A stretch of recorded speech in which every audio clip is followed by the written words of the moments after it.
राजस्थान में बाड़मेर में आयोजित शिक्षा समिति की बैठक आयोजित की गई, लेकिन बैठक उस समय गर्मा गई जब सांसद उमेदाराम बेनीवाल ने स्वास्थ्य विभाग की कार्यप्रणाली पर सवाल उठाते हुए सीएमएचओ की को कथित रूप से गलत जानकारी देने पर जमकर फटकार लगाई। बैठक में स्वास्थ्य केंद्र के निर्माण, दवाई घोटाले, टेंडर अनियमितताओं और अस्पताल संचालन जैसे कई मुद्दों पर जनप्रतिनिधियों में नाराजगी जताई गई थी। दरअसल बाड़मेर जिला कलेक्टर सभागार में सांसद उमेदाराम बेनीवाल की अध्यक्षता में जिला विकास समन्वयक एवं निगरानी समिति यानी दिशा की बैठक आयोजित की गई थी। में केंद्र और राज्य सरकार के विभिन्न योजनाओं तथा विकास कार्यों की समीक्षा भी की गई। इस बैठक में इसी दौरान स्वास्थ्य विभाग की कार्यशैली को लेकर जनप्रतिनिधियों में कई गंभीर सवाल उठाए थे। वहीं इसी बैठक में मौजूद श्री विधायक रविंद्र सिंह भाटी का मगरा और सुंदरा में निर्माणाधीन उप स्वास्थ्य केंद्र का मुद्दा भी उठाया गया। उन्होंने कहा कि दिशा बैठक की पालना रिपोर्ट में भवनों को पूर्ण और संचालित बताया गया है, जबकि वास्तविकता में निर्माण कार्य अभी भी अधूरा ही है। इस पर सांसद उमेदाराम बेनीवाल ने नाराजगी जताते हुए सीएमएचओ को फटकार लगाई और कहा कि सदन को झूठी जानकारी देना भ्रमित क्यों किया जा रहा है।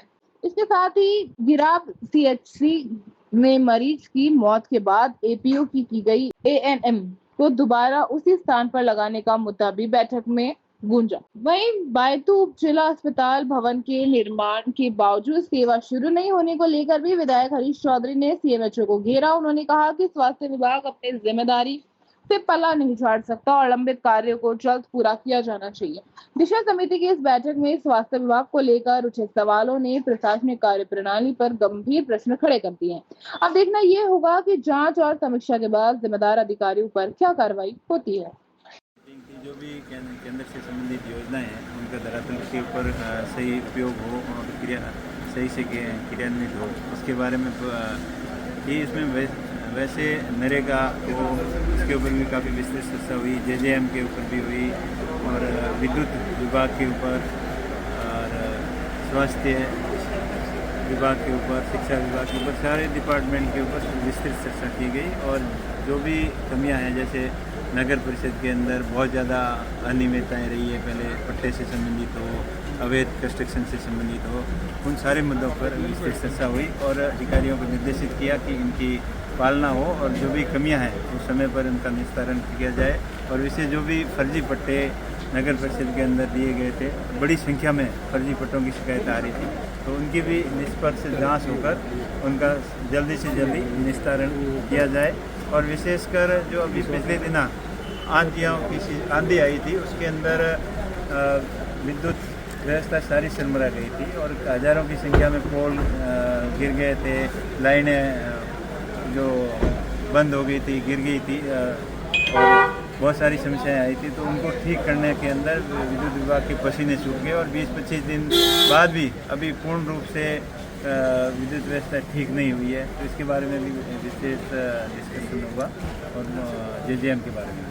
सर, देखा जाए तो अगर हम विद्युत विभाग की बात करें तो आज भी कई ऐसे गांव हैं जहां पर विद्युत जो है कृषि कनेक्शन है, उनकी विद्युत तो धराशायी है, वो भी तक करेंगे।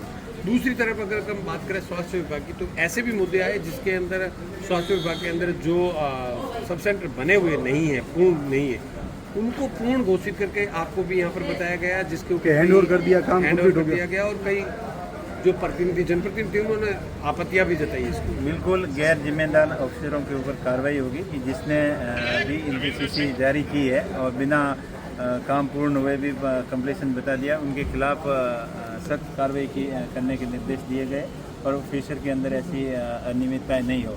और इसी के साथ साथ दवाई वितरण की भी काफ़ी शिकायतें आई है कि जहाँ पर दवाई 15 रुपये की है वह 100 रुपये की बेच दी, ऐसे फर्जी बिल की भी बारे में आई। और प्रचार के बारे में भी स्वास्थ्य विभाग की योजनाओं के बारे में और दवाइयों के वितरण के बारे में, जानकारियों के बारे में भी बड़े लेवल के ऊपर जो भी घोटाले हुए हैं उनकी जांच करने के लिए भी निर्देशित किए और जो भी गड़बड़ियाँ हुई है और जो गड़बड़ी करने वालों के खिलाफ सख्त से सख्त कार्रवाई। एक स्वास्थ्य का एक कोई ठेका था, उसको लेकर भी आपने एक सवाल उठाया था, 75 लाख रुपए का कोई था, उसके ऊपर आपने कहा कि उसमें गबन हुआ है, इस तरीके की बात भी आई थी मीटिंग में।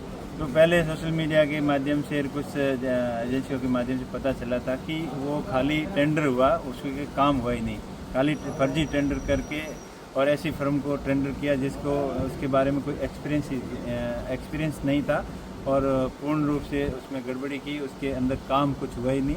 तो उसकी जांच के लिए निर्देश दिए गए हैं और उसकी निष्पक्ष जांच करके कलेक्टर साहब अगली मीटिंग तक या उससे पहले जांच करके बताएगी कि क्यों हुआ। सीएमओ साहब ने क्या अपना पक्ष रखा?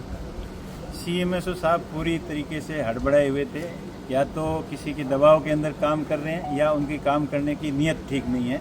तो कोई भी जवाब संतोषजनक जवाब नहीं दे पाए। हर सवाल के ऊपर गोलमोल जवाब था, चाहे दवाई वितरण के मामले में हो, चाहे ये प्रचार प्रसार वाले टेंडर के मामले में हो, चाहे अन्य कई मामले ऐसे प्रकरण आए जिसके अंदर अधूरे भवनों का सत्यापन कर दिया गया। सारे मामलों के अंदर गोलमोल जवाब दिया, हड़बड़ाए हुए थे। तो इससे साफ जाहिर हो रहा है कि या तो किसी के दबाव में काम कर रहे हैं या इनकी नीयत ठीक नहीं है। तो नगर परिषद और फॉरेस्ट विभाग की जो ज़मीन है उनके ऊपर अतिक्रमण की भी मुद्दा उठा था।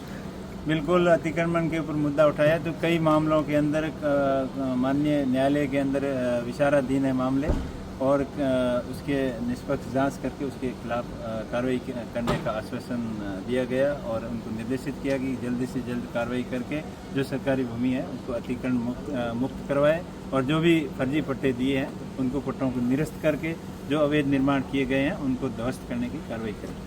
अच्छा, एक सबसे बड़ी बात आपने कहा कि कुछ गबन के मामले आए, तो ऐसे कुछ मामले सामने आए हैं जो वास्तव में कुछ गबन इस तरीके की राशि का? हाँ, एक कोई 75 लाख रुपए की राशि का मामला सामने आया है। स्वास्थ्य विभाग ने जो टेंडर किए हैं प्रचार प्रसार के बारे के अंदर, तो उसके बारे में शिकायतें आई है और उसके लिए जांच करने के लिए बोला है।